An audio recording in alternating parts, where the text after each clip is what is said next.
If the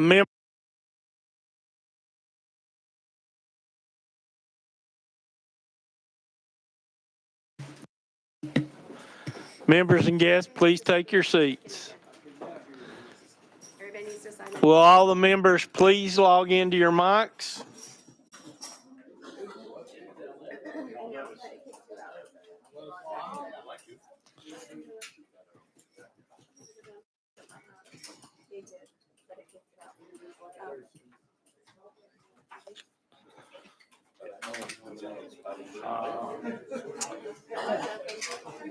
Are we open yet?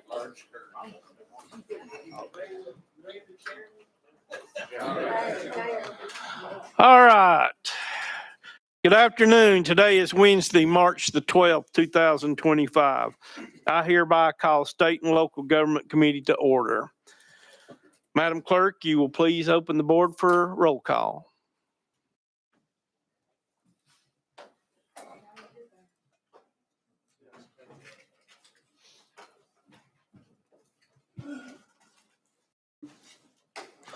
Has every member voted?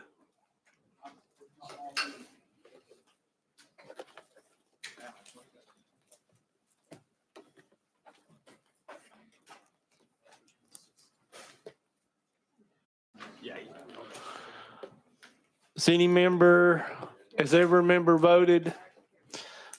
Madam Clerk, close the board and announce the roll. Mr. Chairman, you have 21 members present. You have a quorum. Thank you, Madam Clerk. Do any of the members have any announcements or personal orders? Chairman Powers, you're recognized. Thank you, Mr. Chairman. I have a group from the Tennessee Rescue Squad Association here today, and just wanted to recognize them and thank them. Would y'all here stand up, please? We want to thank, oh, wow. There's more, oh, gosh.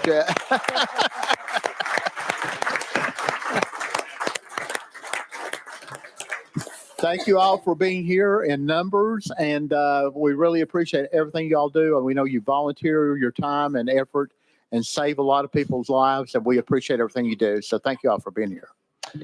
Thank you all for joining us today. Next on the list, Representative Bricken. I have a young, he's Andrew Silvertooth, and I keep looking to see if he's, Andrew, if you're out there, stand up because I'm not seeing you. There you go.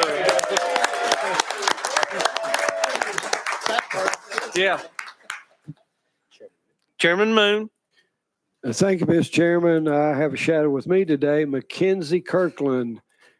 Is she with us? If she'll stand up. She may have given up. We're running pretty close today in state and local. Thank you, Mr. Chairman. Thank you, Mr. Chairman. She gave you the slip. Okay, next, I want to take personal privilege. I don't see him in here at this time, but, oh, there he is. Would everyone please wish Representative Larry Miller a happy birthday?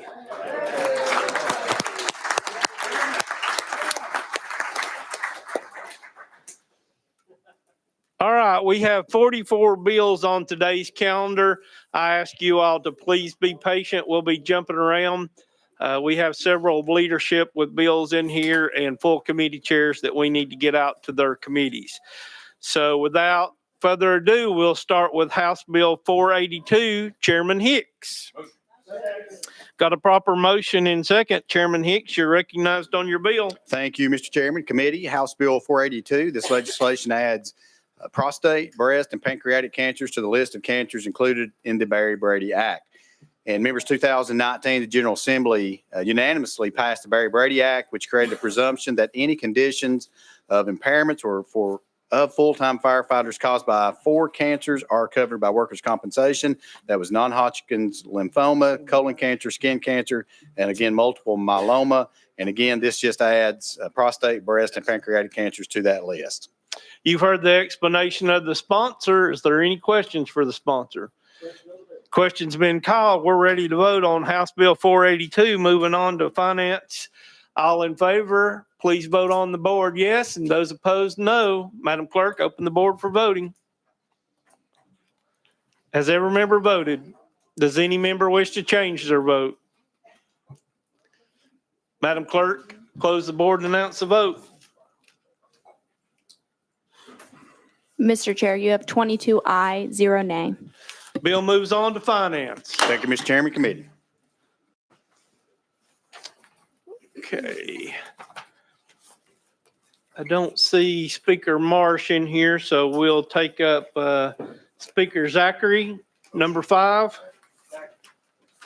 Got a proper motion and second. Let's see. This will be item 5, House Bill. Trying to find it here.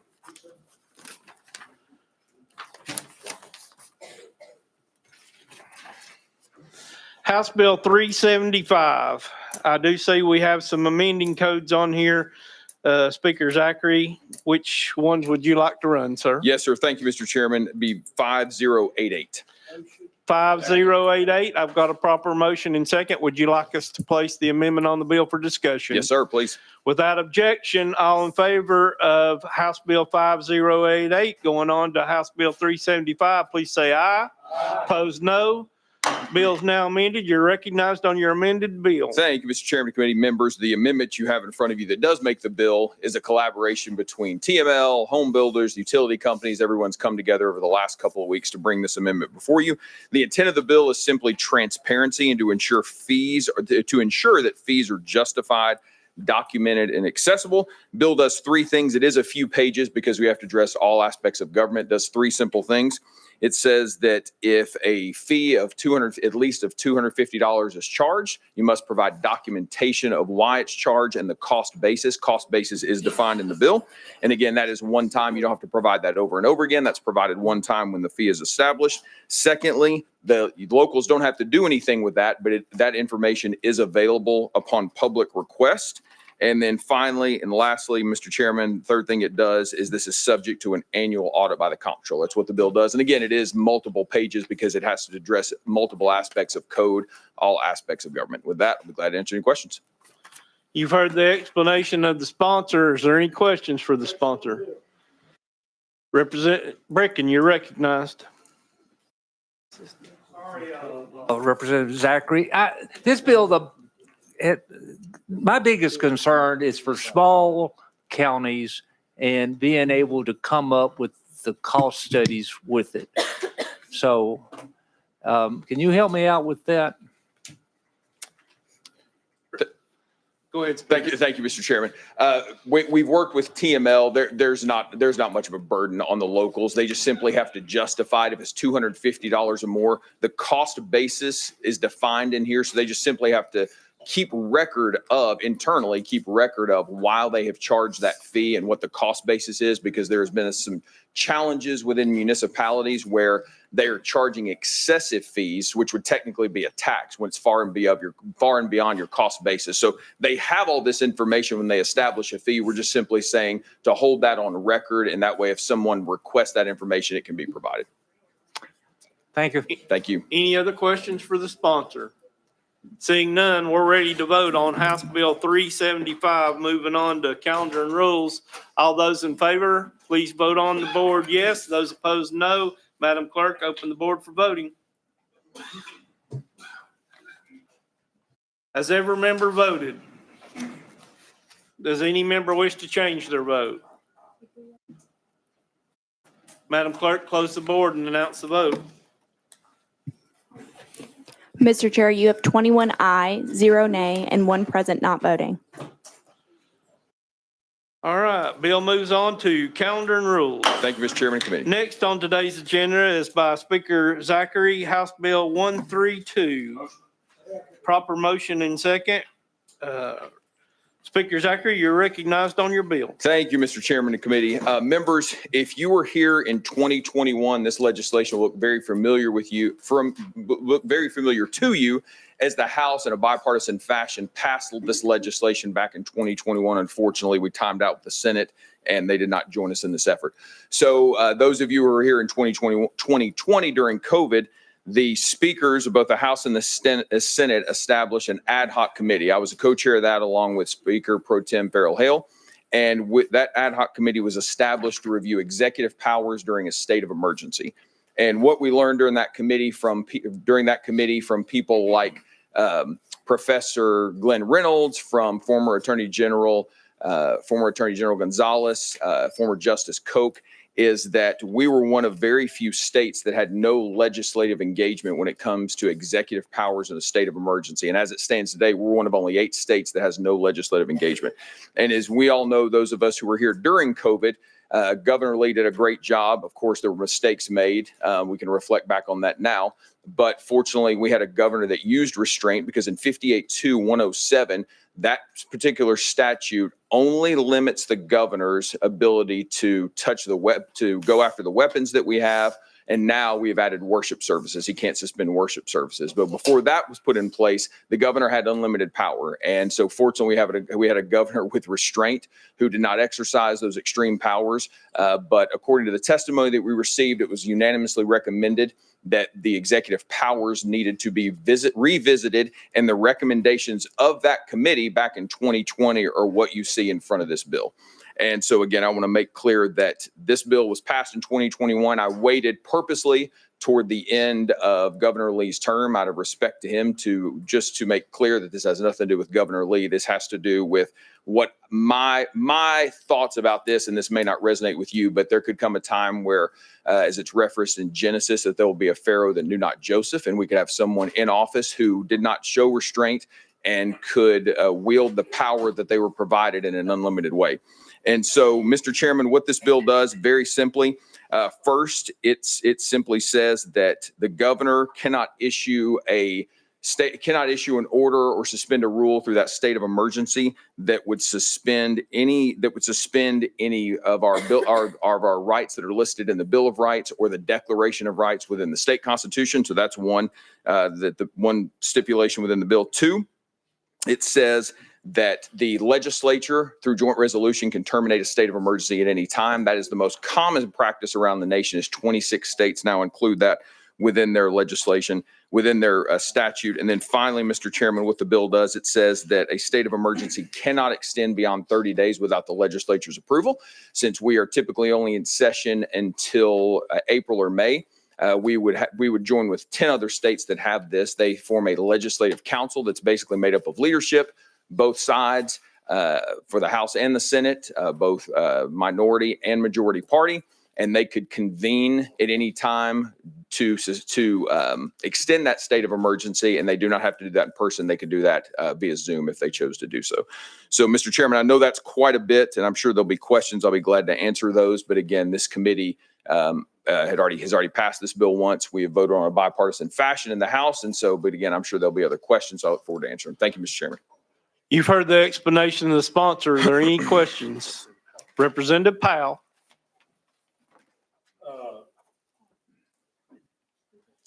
Thank you, Mr. Chair. And I recall this bill. I know it might have been bipartisan. I think I had issues with it back when I saw it in 2020 or 2021.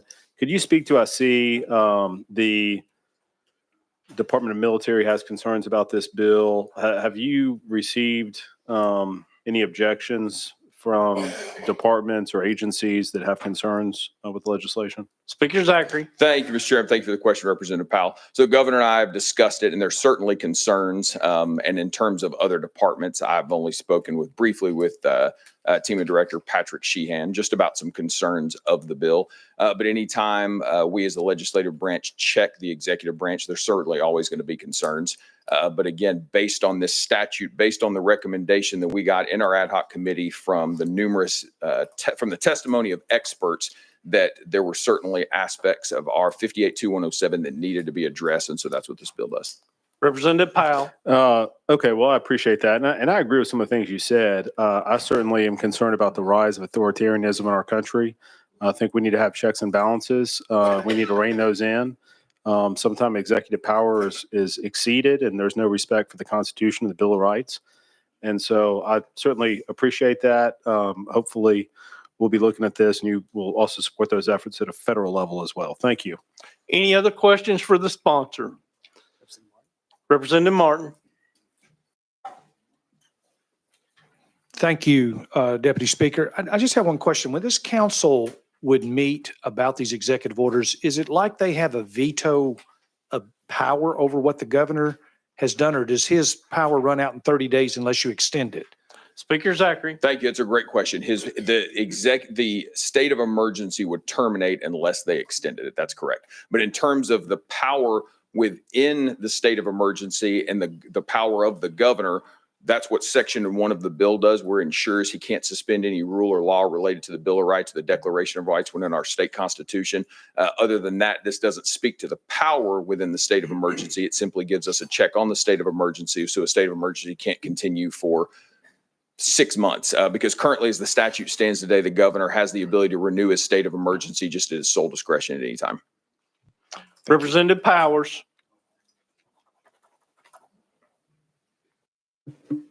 Thank you, Mr. Chairman. Move previous question. Previous question's been called. We're ready to vote on House Bill 1405.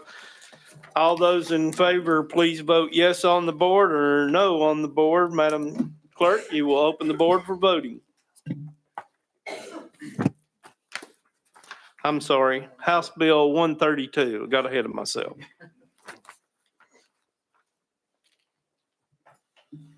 Has every member voted? Does any member wish to change their vote? Madam Clerk, close the board and announce the vote. Mr. Chair, you have 18 aye, 4 nay. Bill moves on to Finance, Ways and Means. Thank you, Mr. Chairman, Committee.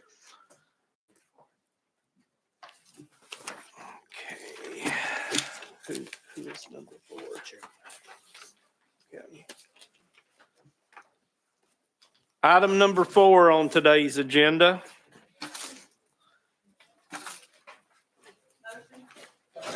We have a proper motion and second. This is House Bill 1330. Chairman Lafferty, it looks like we have a drafting code on this bill. Would you please give us your drafting code? Yes, sir. Thank you, Mr. Chairman. That is 4421. That is correct. Proper motion and second on the amendment. Would you like us to place the amendment on the bill for discussion? If you would, please. Without objection, we'll place Amendment 4421 on House Bill 1330. All in favor, please say aye. Opposed, no. Bill's now amended. You're recognized on your bill. Thank you, Mr. Chairman. I will go ahead and address the amendment. It adds some tweaks that came to us from several stakeholder groups. As far as virtual meetings go, this section will allow it will clarify that public comment on virtual meetings can include written comments. It also makes clear that members of the public do not need to submit their names if they only want to view a meeting without participating. It also requires that the recording of a meeting be posted no later than 2 business days instead of 3. Ensures members of the body are identifiable through the duration of the meeting.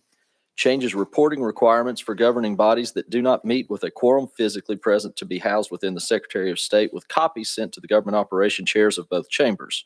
In another section, to help with some concerns of the realtors, they've decreased from 2 years to 1 year the amount of time that a test score will remain valid. That was to help them. It used to be 6 months, so it's still increased, but it's not the 2 years. And then another change that is made here is we've delayed the effective date for 2 sections regarding the accountancy to help out with some concerns the CPAs had. And with that, I'll take any questions. You've heard the explanation of the sponsor. Are there any questions for the sponsor? Seeing none, we're ready to vote on House Bill 1330. Moving on to government operations. All in favor, please say aye. I'm sorry. We got to do that on the board. I apologize. Madam Clerk, open the board for voting. Has all members voted? Does any of the members wish to change their vote? Madam Clerk, close the board and announce the vote. Mr. Chair, you have 23 aye, 0 nay. Bill moves on to government operations. Thank you, Chair. Thank you, committee. Okay, we're going to jump to item number 7. Speaker Marsh, House Bill 1405. I do see that it has a drafting code. Can you please give us that number? Yes, sir, Mr. Chairman, it's drafting code 4807. That is correct. We got a proper motion. Do I have a second? Proper seconded. Would you like for us to place the amendment on the bill for discussion? Yes, sir. Without objection, we're placing amendment number 4807 on to House Bill 1405. All in favor, please say aye. Opposed, no. Your bill is now amended. You're recognized on your amended bill. Thank you, Mr. Chairman. The amendment just made a small correction in the wording. But what we're trying to do today is we're dealing with the Private Act of Bedford County. They have a resolution from the county commission wanting to do away with their county road board. With that, I'll answer any questions. You've heard the explanation of the sponsor. Are there any questions for the sponsor? Representative Martin? Oh, question has been called. We're ready to vote on House Bill 1405. Moving on to calendar and rules. All those in favor, please vote yes on the board and no. Madam Clerk, you will open the board for voting. Has every member voted? Does any member wish to change their vote? Madam Clerk, close the board and announce the vote. Mr. Chair, you have 23 ayes, 0 nay. Bill moves on to calendar and rules. Thank you, Mr. Chairman. Speaker Marsh, you're up for item number 8, House Bill 313. Thank you, Mr. Chairman. This bill is from the Department of the Treasury. And what we're doing here is we're talking about retirement from a consolidated retirement system. A retired member of the Tennessee Consolidated Retirement System may return to work for a TCRS participating employer on a temporary basis without suspending the member's retirement benefits, but with a reduction in either the member's retirement benefits or the employment salary. This legislation will consolidate 5 temporary reemployment provisions into 2. And those 2 are reemployment for 120 days, a retired member receiving no more than 60% of their full-time salary, and the member receives full retirement benefits. That's number 1. The second one is in hard-to-fill positions, no limitations on the number of hours. The member receives 70% of the retirement benefits. And it has in the bill a list of conditions that are hard-to-fill conditions. A federal condition of reemployment after retirement, there must be a complete separation from all TCRS covered employment for at least 60 days and without an explicit prearrangement return to employment for a member. So I'm sorry, my voice is going away, but We'll forgive you this one time. thank you. Does any members have any questions for the sponsor? Question has been called on the bill. We're ready to vote on House Bill 313. Moving on to calendar and rules. Madam Clerk, you will open the board for voting. Has every member voted? Does any member wish to change their vote? Madam Clerk, you will close the board and announce the vote. Mr. Chair, you have 23 ayes, 0 nay. Mr. Speaker, your bill moves on to calendar and rules. Thank you, Mr. Chairman, members. All right, item number 9, this is House Bill 324. I have been asked by the sponsor to roll this 1 week without objection. House Bill 324 will be rolled 1 week. Item 10. This is House Bill 802 by Chairman Grills. Chairman Grills, you're recognized on your bill, sir. Thank you, Mr. Chairman and committee. This bill provides liability coverage for conservation districts. While Soil and Water Conservation District employees have permission to utilize federal vehicles to travel to local farms to assist with conservation projects and prevent soil erosion, they do not currently have insurance coverage to cover them if they utilize these surplus federal vehicles. This legislation classifies as state employees for the purpose of liability protection only the Soil and Water Conservation District employees, officers, agents, and volunteers while acting within the scope of their mission. And with that, Mr. Chairman. You've heard the explanation of the sponsor. Any questions for the sponsor? Seeing none, we're ready to vote on House Bill 802. Moving on to Finance, Ways and Means. All in favor, please vote yes on the board or no. Madam Clerk, you will open the board for voting. Has every member voted? Does any member wish to change their vote? Madam Clerk, close the board and announce the vote. Mr. Chair, you have 23 ayes, 0 nay. Bill moves on to Finance, Ways and Means.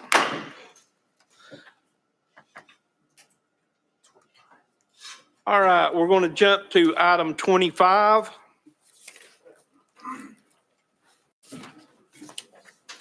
I'll give everybody a second to get over there.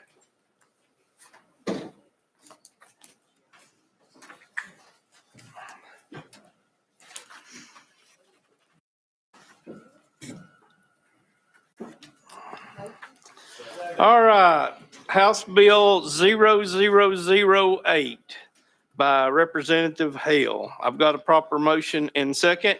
Representative Hale, you are recognized on your bill. Thank you, Mr. Chairman and committee. House Bill 8 seeks to extend the post-supplemental training, the $800 bonus that's currently paid to post-certified officers. It would extend it to campus police officers that are post-certified that undergo the same training as other post-certified officers. So with that, I stand ready for question. You've heard the explanation of the sponsor. Are there any questions for the sponsor? Chairman Moon. Thank you, Mr. Chairman. Move previous question. Previous question's been called. We are ready to vote on House Bill 0008. Moving on to Finance, Ways and Means. All those in favor, please vote yes on the board or no. Madam Clerk, you will open the board for voting. Has every member voted? Does any member wish to change their vote? Madam Clerk, you will close the board and announce the vote. Mr. Chair, you have 23 ayes, 0 nay. Bill moves on to Finance, Ways and Means. Thank you, Mr. Hale. Thank you, committee and chair. All right, we're going to jump down to item 29.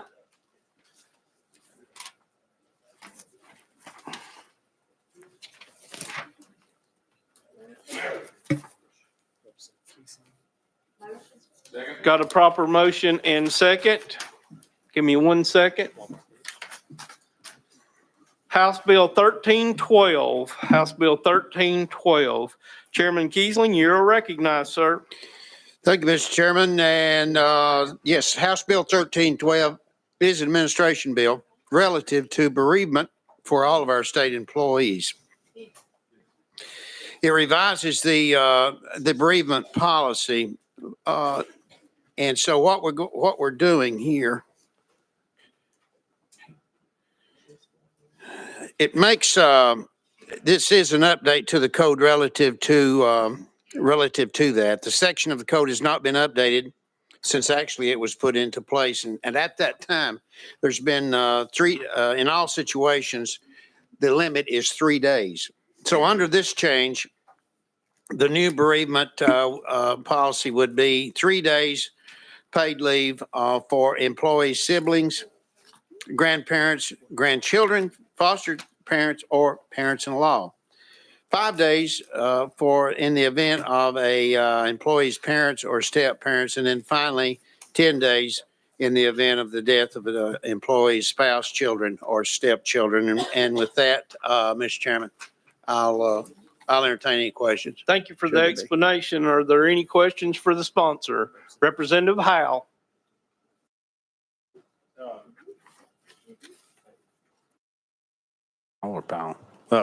Sorry. I just wanted to, if I could, I believe this is the first time you've come back in front of this committee. I know we combine state and local. But I had the privilege of serving on state for many years under your leadership. And I just want to thank you for guiding us in state government for all those years. I guess congratulations on your first bill on as chair in this committee. Thank you, Representative. Appreciate it. Representative Howell. Thank you, Mr. Chairman. I move previous question. Previous question's been called. We're ready to vote on, let me get the number again. 1312. Madam Clerk, open the board for voting. Has every member voted? Does any member wish to change their vote? Madam Clerk, close the board and announce the vote.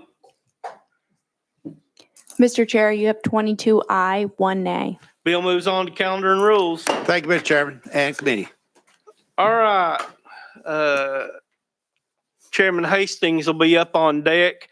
I've got one more I got to get out of the way here, and this is item 42, House Bill 357 by Representative Powers. He will be presenting from the diocese. Oh, do you want me to go here? Got a proper motion? Is there a second? Got a proper second? Representative Powers, you're recognized. Thank you, Mr. Speaker. And I want to thank, first of all the Rescue Squad people out here today. House Bill 357 enacts the Rescue Squad Recognition Act, which prohibits a municipality, a county, political subdivision, or a nonprofit from operating a rescue squad unless it has been duly recognized and authorized to perform rescue operations in conformity with this bill by the State Fire Marshal's Office.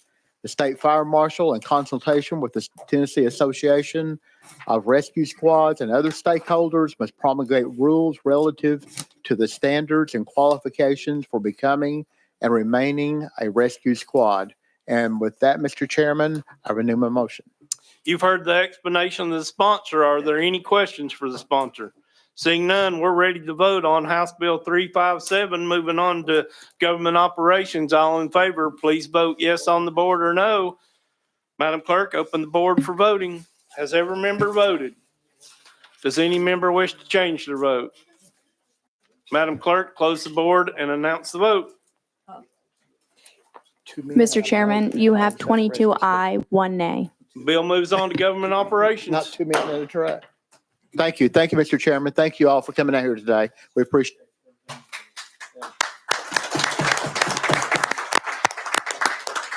All right, jumping back to our regular agenda, item number 11, House Bill 535 by Chairman Haston. Chairman Haston, I do see that we have an amendment on this bill. Can you please give us the drafting code? 4544. That is correct. Do I have a proper motion and second? Would you like for us to place the amendment on the bill for discussion? That'll be fine.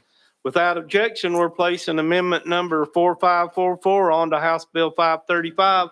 All in favor, please say aye. Opposed, no. Bill's now amended. You're recognized on your amended bill, sir. Thank you, Mr. Chairman. This is a Department of Treasury bill that is a TCRS housekeeping bill that makes several improvements, many of which just with the intent to keep Tennessee code in line with federal laws. I'll just hit a few of the high points here. It eliminates employer contribution limits. It also gets Tennessee code in line with federal law concerning benefit overpayments. And it also makes it to where it is a pathway for a TCRS member or beneficiary to roll over a member's retirement benefit. With that, I'll be glad to answer any questions. You've heard the explanation of the sponsor. Are there any questions for the sponsor? Seeing none, we're ready to vote on House Bill 535. Moving on to calendar and rules. All those in favor, please vote yes on the board or no. Madam Clerk, open the board for voting. Has every member voted? Does any member wish to change their vote? Madam Clerk, close the board and announce the vote. Mr. Chair, you have 23 ayes, 0 nay. Bills move on to calendar and rules. Thank you, Chairman and members. Item number 12 on today's agenda, House Bill 731 by Chairman Hulsey. I do see that we have an amendment on this bill. Can you please give us your drafting code, Chairman? Thank you, Mr. Chairman. I have 4057. That is correct. We've got a proper motion and second on the amendment. Would you like for us to place the amendment on the bill for discussion? Please, sir. Without objection, all those in favor of amendment number 4057 going on to House Bill 731, please say aye. Opposed, no. Bill's now amended. You're recognized on your amended bill. Thank you. This is probably the simplest bill you ever deal with this year. We have a committee in this state called One Health Committee. It is under the CEDEP, which is the Communicable and Environmental Disease and Emergency Preparedness Division of Tennessee Department of Health. And recently they shut down their... Mr. Chairman. Yes, sir. Can you say that again? Some of the members didn't hear I'd that. have to read it again. they recently shut down access from the public to view their meetings. And this is a bill that declares them as a government body, which would have to keep their meetings open to the public. And that's important because the things that they discuss deal with rules and plans and that affect farmers in particular, but Tennessee people in general. And so this bill just says you have to be open, your meetings have to be open to the public. You've heard the explanation of the sponsor. Are there any questions for the sponsor? Seeing none, we're ready to vote on House Bill 731 going on to calendar and rules. All in favor, please vote yes on the board or no. Madam Clerk, open the board for voting. Has every member voted? Does any member wish to change their vote? Madam Clerk, close the board and announce the vote. Mr. Chair, you have 20 aye, 3 nay. Bill moves on to calendar and rules. Thank you, Mr. Chairman and committee. Number 13 on today's agenda, House Bill 213. I do see that it has an amendment. Chairman Reedy, can you please give us your drafting code? 3805. That Mr. is Chairman. correct. Do I have a motion on the amendment? Proper motion and second on the amendment. Would you like us to place the amendment on the bill? Yes, sir, if you would, please. Without objection, we're placing amendment number 3805 on to House Bill 219. All in favor, please say aye. Opposed, no. Your bill is now amended. You're recognized on your amended bill. Thank you, Mr. Chairman and committee members. I'm going to read from the latest United States Department of Agriculture document. Foreign individuals and entities reported holding an interest in nearly 45 million acres of United States agricultural land as of December 31st, 2023. Here's what the bill does, and we're using the same language from the federal government. It's the Agriculture Foreign Investment Disclosure Act of 1978. As implemented by regulations, require all foreign persons holding agricultural land as of February 1st, 1979, to file a report of such holding with the Secretary of Agriculture by August 1st of 1979. All foreign persons who acquire or transfer an interest in agricultural land thereafter are required to report such transactions within 90 days of date of acquisition or transfer. In addition, any foreign person who holds land that subsequently becomes or ceases to be agricultural land, or any person who holds agricultural land and subsequently becomes or ceases to be a foreign person, must also file a report within 90 days of such change. And what this piece of legislation just says, if you have to file with the federal government, you also need to report that with the Department of Agriculture in the state of Tennessee, Mr. Chairman. You've heard the explanation of the sponsors. Any members have questions for the sponsor? Representative Powell. Question for the sponsor. Do these people have to pay tariffs? Chairman Reedy. That's not in the bill, Representative. That's outside of this, out of the caption of this bill. All we're just saying is if you have to report with the federal government, we would like to know about you in the state of Tennessee. I guess my question is, you've got people that are foreign Representative entities. Powell, Sure. If you're recognized. Thank you, Mr. Chair. I guess my concern here is you've got groups that are foreign entities that are registered, and they are, I guess, not truly American farms or forms of agriculture, and then yet they don't have to pay any sort of tariff or anything else while others outside of this country do. So anyways, but I appreciate your bill. Thank you. Representative Martin. Nothing. Representative Warner. Thank you, Mr. Chairman, and thank you, sponsor, for the bill. Does this bill in any way have to do with things like slaughterhouses or things like that? Would they be required, or is it just land? Chairman Reedy. Thank you, Mr. Chairman, and Representative, as stated, it's if they have agricultural land, which would also be forestry land, they need to report that with the federal government. And if they have to report it to USDA, the Department of Agriculture here in Tennessee would like to know about that as well. And then if it's transferred out, and let's say that the individual that owns it becomes an American citizen through the legal process, then they report that 90 days later as well, saying, hey, I'm an American citizen, so I don't have to do any more reporting on this as being a foreign entity. Thank you, sir. Thank you, Chairman. Representative Mitchell. Question on the bill. Question's been called on the bill. We're ready to vote on House Bill 219. Moving on to government operations. All those in favor, please vote yes on the board or no. Madam Clerk, you will open the board for voting. Has every member voted? Does any member wish to change their vote? Madam Clerk, close the board and announce the vote. Mr. Chair, you have 20 aye, 3 nay. Bill moves on to government operations. Item 14 by Chairman Reedy, House Bill 20. Got a proper motion and second. You're recognized on your bill, Chairman. Thank you, Mr. Chairman. And in discussing with Department of Military, come to find out, especially with the disaster that took place recently in East Tennessee, found out that the Department of Military, as far as the Tennessee State Guard, yes, I have served in the National Guard, the Army Reserve, and regular Army, but I have never have been involved with the Tennessee State Guard. And of course, Tennessee being a volunteer state, it was interesting to me. There was no line item or monies available for the Tennessee State Guard, but yet we will activate those folks. Now, there's less than 500. Now, what was troublesome to me, and I serve on the Governor's Council for Military Veterans and their families with Senator Crow, we looked at each other when we found out there was 440,000 veterans in our state, and we think the Tennessee State Guard should be a larger force than it is. Now, let me read to you from Tennessee Code 58-1-401. Governor authorized to enlist State Guard.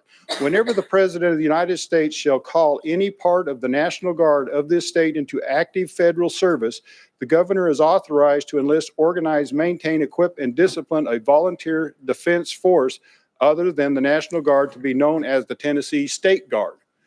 So with that, we're creating a line item in the budget of Department of Military, Senator Crow and I, and we'd be happy for you to sign on as a budget amendment to put some reoccurring dollars in that account, which is going to help with the training, leadership training, and also when these folks get activated to help with the financial cost and any time that there's a disaster or a need of the Tennessee State Guard in Tennessee, Mr. Chairman. Thank you. You've heard the explanation of the sponsor. Are there any questions for the sponsor? Seeing none, we're ready to vote on House Bill 20, moving on to Finance, Ways and Means. All in favor, please vote yes on the board or no. Madam Clerk, open the board for voting. Has every member voted? Does any member wish to change their vote? Madam Clerk, close the board and announce the vote. Mr. Chair, you have 21 aye, 1 nay, and 1 present not voting. Bill moves on to Finance, Ways and Means. Thank you, Mr. Chairman and Committee.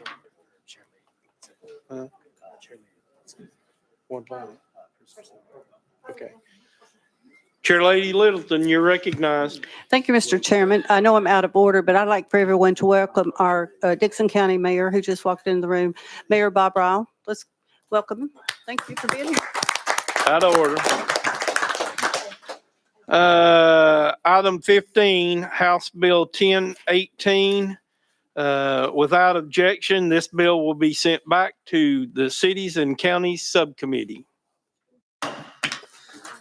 House Bill 51, item number 16. It's House Joint Resolution 51 by Representative Fritz. Got a proper motion and second. Representative Fritz, you're recognized on your bill. Thank you, Mr. Chairman, and good afternoon to the committee. I bring before you House Joint Resolution 51. This resolution will make July of each year a month of prayer and fasting in the state of Tennessee for those who are spiritually inclined and physically able. Very much akin to what we did last year in July. This would make each July a month of prayer and fast, recognize this month of prayer and fasting in the state of Tennessee. You've heard the explanation of the sponsor. Are there any questions for the sponsor? Representative Butler. Thank you, Mr. Chairman. I move previous question. Previous question's been called.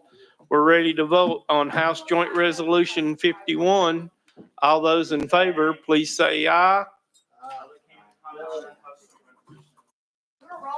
I'm sorry. We should have put that on the board. Ma'am, if you cannot be quiet, we'll ask you to leave. Madam Clerk, you will open the board for voting. Has every member voted? Does any member wish to change their vote? Seeing none, Madam Clerk, close the board and announce the vote. Mr. Chair, you have 19 aye, 4 nay. Bill moves on to calendar and rules. Thank you, Chairman and committee.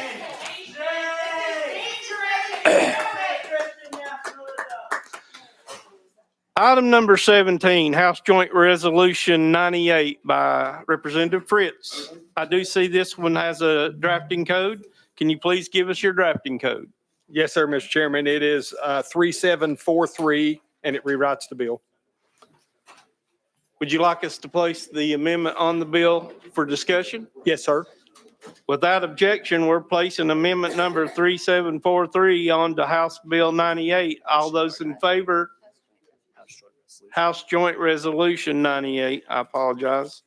All those in favor, please say aye. Opposed, no. The ayes have it. Your bill is now amended. You're recognized on your amended House Joint Resolution. Thank you, Mr. Chairman and committee. Again, this House Joint Resolution simply urges Congress and the Department of Veteran Affairs to recognize under the current PACT Act, COVID-19 treatment and anthrax vaccination treatment injuries that may have occurred to our servicemen and women. It also asks that Congress and the VA explore how those decisions were made to prevent those kinds of perhaps problems in the future. With that, I'll take any questions you have, Mr. Chairman. I do see that we have someone signed up for speaking. Is there a Brad Miller here? Come on up to the table. Without objection, we'll go out of session and we'll hear from our speaker, Mr. Miller. Please give us your name, where you're from, and you'll have 3 minutes, sir. Thank you, Chairman and committee. My name is Brad Miller. I live in Clarksville, Tennessee. I'm a former lieutenant colonel in the U.S. Army. The intent of the PACT Act is to provide due coverage and compensation, even retroactively, for service members subjected to toxic exposures. This shores up a gap in the health care provisions afforded to troops as a result of service-related activities that include potential toxic exposures. However, the Department of the Veterans Affairs' current refusal to acknowledge vaccine injury inhibits their ability to provide adequate diagnosis for those service members harmed by COVID or anthrax shots. Specifically, the Toxic Exposure Risk Activity, TERA, provision of the PACT Act ensures coverage for service-related activities. The language of the TERA provision is broad in its description, permitting wide application to service cases. Yet under current VA guidelines, vaccines are not considered under TERA. In fact, the VA officially states in its PACT Act implementation standard operating procedure that, quote, there is no scientific or medical evidence that supports the conclusion that vaccines and medications administered to service members have resulted in long-term adverse health effects, unquote.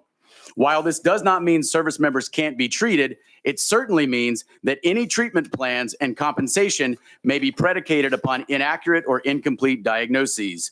This claim by the VA that there is no evidence of vaccine injury to service members is what currently precludes the inclusion of service-mandated vaccines as acknowledged toxic exposure risk activities.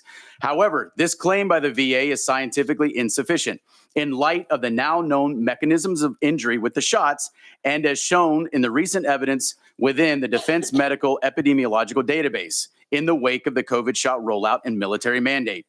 Therefore, the VA appears to be ignoring the Department of Defense's own medical database, which serves as the official system to provide senior commanders with insights into potential health threats to readiness postures.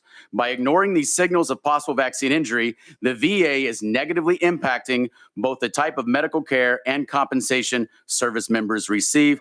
I stand by for any questions. Thank you, Chairman and committee.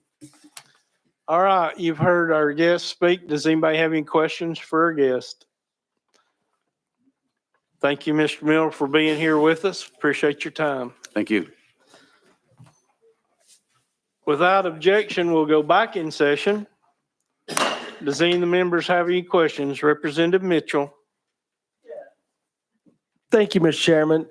You know, it took a lot of work for the PACT Act bipartisan work to take care of those military veterans that had exposure to burn pits and all other kind of carcinogens defending this country. And, you know, we're getting it off into something it shouldn't be, trying to make it a political statement by dragging it into this. And I just take exception to going down this path, especially with all the people who have already passed away from cancer from those burn pits, that we've tried to help them and their loved ones.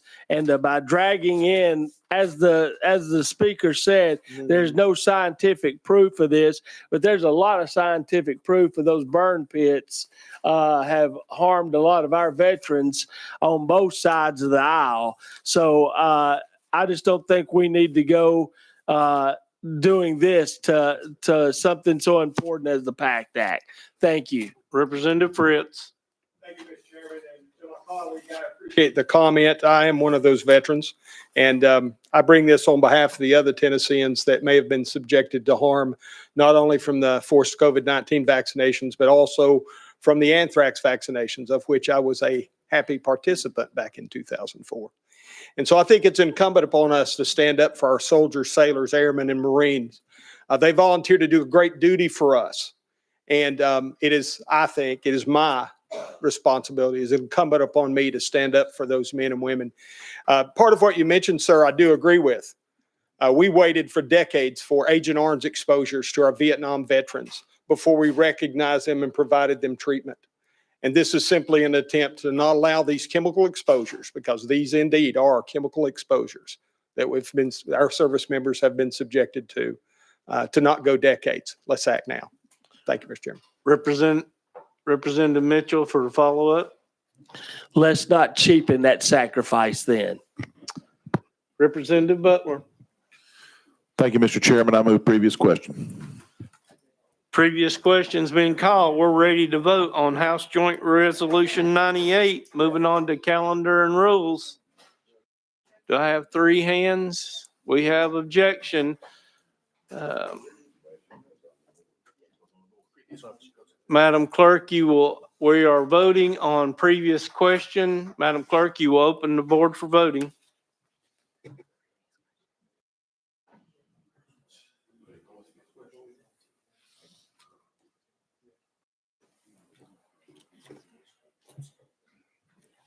Has every member voted? Does any member wish to change their vote? Madam Clerk, you will close the board and announce the vote. Mr. Chair, you have 16 aye, 6 nay. Previous question passes. We will now be voting on the bill, House Joint Resolution 98. Madam Clerk, you will open the board for voting.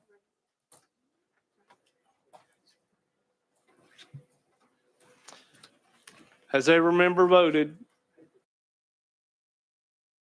Does any member wish to change their vote? Madam Clerk, you will close the board and announce the vote. Mr. Chair, you have 16 aye, 6 nay. House Joint Resolution 98 moves on to calendar and rules. Thank you, Chairman and committee. Item 18, House Bill 66 by Representative Sparks. Proper motion and second. You're recognized. Yes, thank you, Chairman. Thank you, committee. Committee, House Bill 66 simply expands public records exception to include residential information of local government employees. This was brought to me from Laverne Mayor Cole and City Administrator Bruce Richardson. You've heard the Simple bill. explanation of the sponsor. Is there any questions? Representative Mitchell. Yeah, thank you, Mr. Chair. So I'm just trying to, residential information, do you mean their home address? Yes, sir. Correct. Representative Sparks, you're recognized. Yes, sir. Correct. Representative Mitchell. The same as So- state employees. So, excuse me? This Recognized. is on par with state employees. This is what they're asking for, to be treated just like state employees' information isn't out there. And I do have a subject, I have a subject matter witness here if she wanted to testify. That's okay. Thank you. Representative Mitchell, follow up. Any other questions? Representative Powell? Just one thing that came to mind. I don't know if this is allowed under state law, but if somebody had a city, I guess, code or law where they wanted to employ people within their own, you had to be a resident of that city or state. Would this close the ability to then go back and look at that? I guess my question. Representative Sparks? My understanding, this is pretty simple. Basically, how state employees are treated with their information, this is just on par for local employees as well. Representative Powell? I guess then I have a question for legal. If there's an ability for citizens in our state to limit their hiring to members of their own jurisdiction. And if Is there this might any impact that. objection for us going out of session to hear from legal? We're out of session. Legal, you're recognized. Thank you, Matt Money from Legal. I don't think it would prevent a local government from hiring someone based on a residency requirement, if that's what you're asking. I think the application would be submitted to a department, and that department could retain that information confidentially. Any other questions for legal? We'll go back in session. Representative Warner? Thank you, Mr. Chairman, and thank you, Representative, for bringing the bill. You mentioned something about as our, I guess, addresses are protected. I'm not sure. Go ahead, sir. I'm not sure our addresses are protected. Representative Sparks? Ours aren't, state employees are. That's my understanding. Representative Warner, you have follow-up? No, that answers my question. Any other questions for the sponsor? Seeing none, we're ready to vote on House Bill 66. Moving on to government operations. All those in favor, please say aye. Put it on the board. Say aye as you push the button, right? Has every member voted? Does any member wish to change their vote? Madam Clerk, close the board and announce the vote. Mr. Chair, you have 22 ayes, 0 nay. Bill moves on to government operations. Thank you, Chairman. Thank you, committee. Item 19, House Bill 37 by Representative Davis. Proper motion and second. I do see we have an amendment on there. Can you please give us your drafting code? Yes, Chairman. I've got 4531. That is correct. Do I have a motion on the amendment? Proper motion and second. You ready for us to place the amendment on the bill for discussion? Yes, sir. All right. All those in favor of placing amendment number 4531 onto House Bill 37, please say aye. Opposed, no. Bill's now amended. You're recognized on your amended bill. Thank you, Mr. Chairman, and thank you, committee.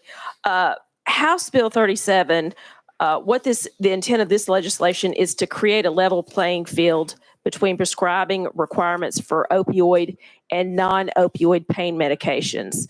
So last session, we passed some legislation that did this with regard to TennCare to ensure that those FDA-approved non-opioids were within the state's Medicaid program. What I'm doing this year with this piece of legislation is just extending that to the state employees insurance program and Partners for Health. With that, I stand ready for questions. You've heard the explanation of the sponsor. Are there any questions for the sponsor? Seeing none, we're ready to vote on House Bill 37. Moving on to Finance, Ways and Means. All those in favor, please say aye. Aye. I apologize. This new system has really messed my mind up. So, Madam Clerk, open the board for voting. Has every member voted? Does any member wish to change their vote? Madam Clerk, close the board and announce the vote.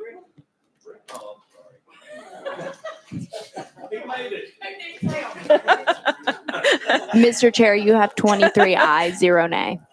Bill moves on to Finance, Ways and Means. Thank you, Chair. Thank you, committee. Item number 20, House Bill 351 by Chairman Hurt. The sponsor has asked that this bill be rolled 1 week.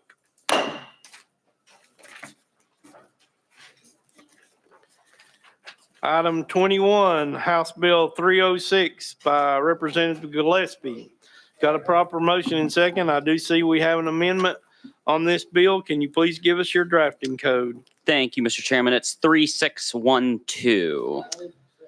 Proper motion and second on the amendment. Would you like us to place the amendment on the bill for discussion? That would be wonderful, please. All those in favor of placing amendment number 3612 on the House Bill 306, please say aye. Opposed, no.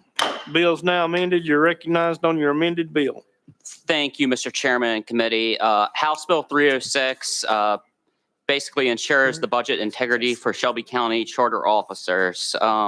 What this will do is it will restore the financial stability and accountability to the offices of the sheriff, trustee, register of deeds, county clerk, and property assessor in Shelby County, the only county this bill affects. For years, the Shelby County Mayor and Commission have imposed restrictions on these offices, withholding significant portions of their approved budgets. This practice has been devastating, particularly for the sheriff's office. Just this year, or last year, the county has restricted over $48.8 million from the sheriff's personnel budget, crippling law enforcement efforts, which Memphis struggles with this, Shelby County struggles with this. These withheld funds were intended to hire much needed deputies and pay overtime for those covering shifts due to severe staffing shortages.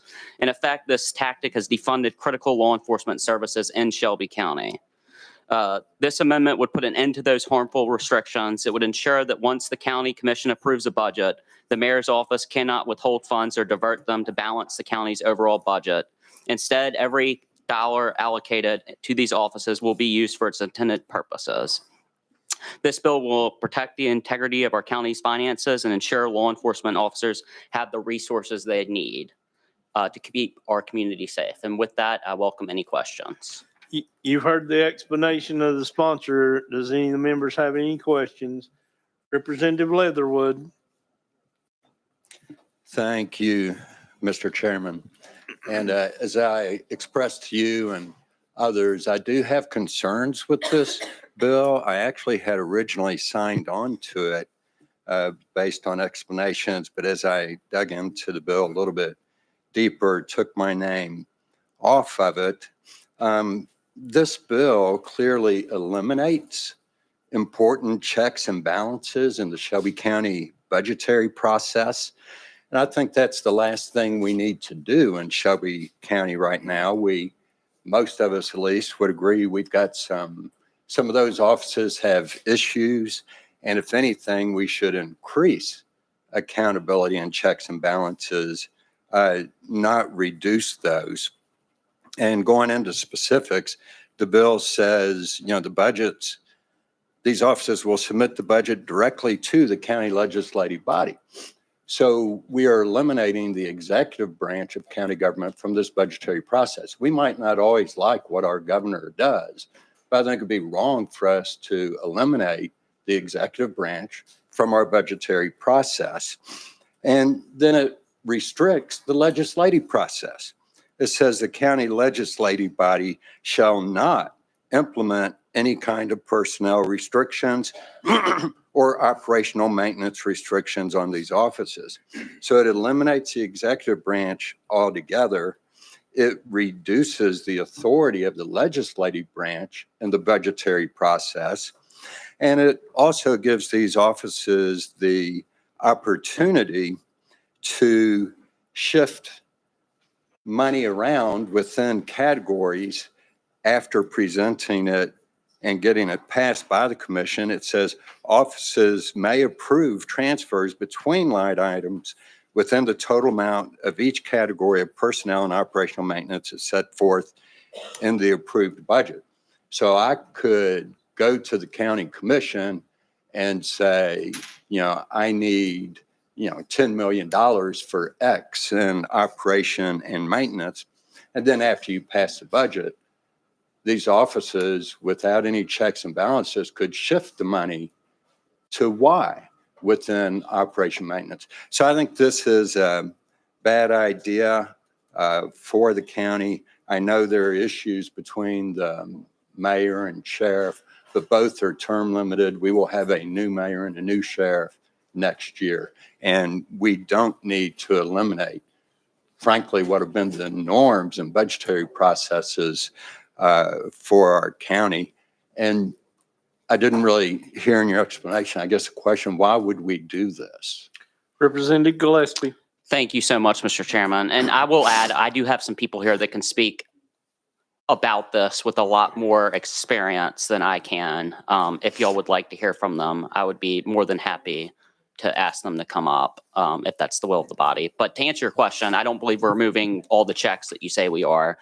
This is also not an issue that's centralized to just the current mayor of Shelby County and the current sheriff of Shelby County. This has been going on much longer than that. So with that, I really can't answer the rest of those questions because I disagree with the premise. All right, members, we've got several people on the list. Does the committee want to go out of session and hear from the speaker? Without objection, we'll go out of session. And I have Alicia Lindsay. Ms. Lindsay, please give us your name for the record, where you're from, and you will have 3 minutes.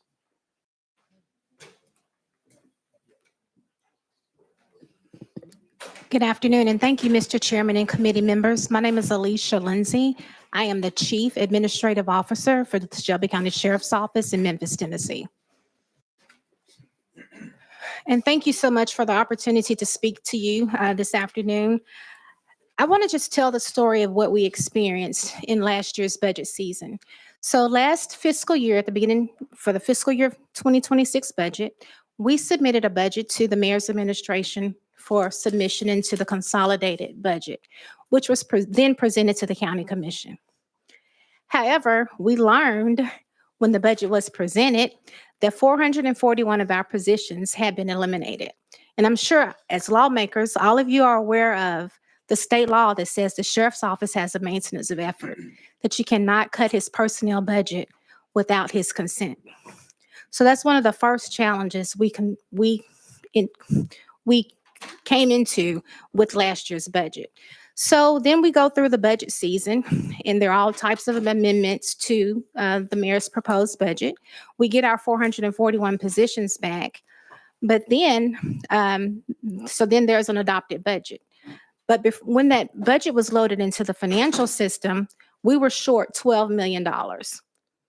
So from fiscal year 2028 to fiscal year 2025, the mayor's administration has what is called a salary restriction that restricts our personnel budget. So it grew from $14 million in 2018 to $48.8 million in 2025. Okay, so there was a couple of questions mentioned to or sent to the comptroller of the state of Tennessee. And one question that was posed was, have you ever seen this type of restriction before in county government budgets? And so the comptroller responded to a commissioner's inquiry, and he said, this came from Jason Mumpower, and I quote, although we have not seen the use of negative expenditures related to unfilled positions, we have seen where there have been other uses of negative expenditures. And our office generally does not recommend the use of negative expenditures when creating an operating budget. So that's one of the main concerns that the sheriff office has in Memphis, is that we have a $48 million salary restriction that prevents us from hiring new deputies, new corrections deputies, patrolmen on the street. And it's the largest restriction in the entire county. And our office really considers that to be defunding the police, because instead of doing a tax increase or instead of receiving the right revenue that's needed to run county government, you're balancing the budget of Shelby County government on the back of the sheriff's office. So that is defunding the police. And I'm happy to answer any questions that you may have. All right, folks. Representative Bricken, you're recognized. Thank you, Mr. Chairman. I'm somewhat confused from the maintenance of effort, from the timeline. It's certainly the sheriff should have been able to certainly kept the budget from the preceding year on the maintenance of effort rules, if I'm remember those. Obviously, the mayor, obviously in his budget to the Shelby County Commission can keep it at that same level if he chooses, or approve a higher level. Then the commission, of course, has the right to amend the sheriff's budget and go forward. So it seems like either the sheriff didn't have the support of the commission, because the normal budgeting process within the county, I know it can get sideways, but usually, I'm going to say at least the majority wins. Not necessarily that's always the correct approach, but I'm just kind of confused. Okay, Representative Brickman, thank you so much for that question. I'm gonna try to clean it up a little bit, okay? So when our budget was presented to the mayor for inclusion in his proposed budget, that budget eliminated 441 positions, okay? Our net budget, so if you take salaries, other compensation, fringe benefits, and then you have a salary restriction, the net budget was $172 million. Okay, so we consider it to be a game. We considered it a game that the mayor's office was playing. They eliminated the 441 positions. They increased the salary restriction. The salary restriction is a negative. So it was increased to about 22 million instead of 32 million from the previous year, which still left us at 172 million. But the trick was that with maintenance of effort, you cannot cut any positions, period, right? So going through the hearing process, our positions were restored. The positions were restored. The 6% increase that other county employees received, we received those except for on our vacant positions. So on June 17, 2024, our budget was adopted. We go into the meeting thinking we're going to have a $32 million salary restriction, which was the same salary restriction we had in the previous year. However, when the budget was loaded into the system, our salary restriction became 44 million with no hearings, no discussion, nothing whatsoever. So we did reach out to the county commission to let them know what had happened, but then there was no appetite to reopen this disastrous budget season. So here we are today. So that's what happened there. Representative Miller. Thank you, Mr. Chairman. Chairman Leatherwood, thank you, and thank you, Chairman Brigham, for your statements and comments. This is the first that I've seen of this bill, and there are two seats that are vacant next to you. One should represent the county commission, and the other one actually should represent the executive, the mayor, so that we can get a total understanding of why back in Shelby County, you all have brought this issue to us to fix. Personally, I get so tired of it. And I try not to take anything personal. But I'm tired of it, especially when you use words like defunding. How dare you make a statement like that in this environment? Well, with all due respect. Wait. I haven't finished. So I'm simply saying, once we go back into session, I'll say to the former chairman of the Shelby County delegation, why didn't you, as the former chairman of the delegation, bring this to the delegation to discuss it with us so that we can get a better understanding of what the problem is? What the problem is. There's a problem, fix it back in Shelby County. That's what they were elected to do. The county commission, as well as the mayor. For her. You are an appointed individual, making the kind of statements that you are making that in my mind are very derogatory toward the executive branch, and you're not giving a lot of credence to the county commissioners. Take this back to Shelby County. Thank you, Mr. Chairman. Mr. Chairman, may I speak, please? Representative Ms. Lindsay, go ahead. Alicia Lindsay, Chief Administrative Officer, Shelby County Sheriff's Office. Representative Miller, thank you so much for your comments. And with all due respect, it is defunding the police. And we do have a representative from the Shelby County Board of Commissioners here with us today, if you would like for her to come to the podium.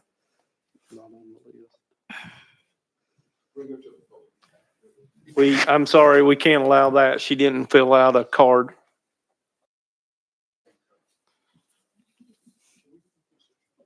Does anybody have any more questions for the guest speaker? McCalman?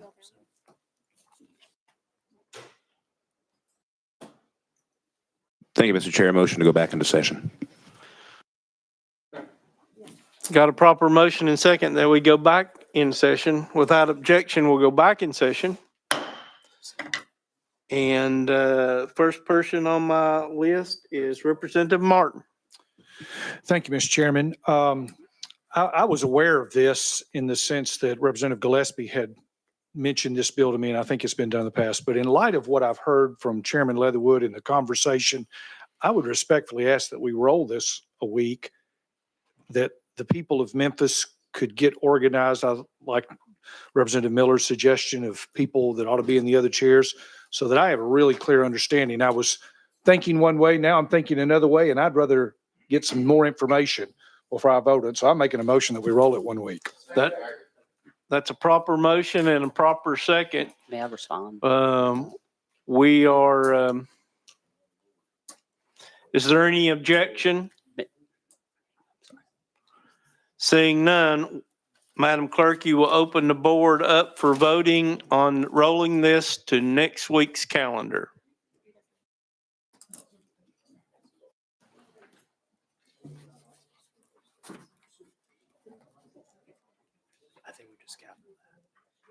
I'm going to put it on the board. It's fair. Has every member voted? Does any member wish to change their vote? Madam Clerk, close the board and announce the vote.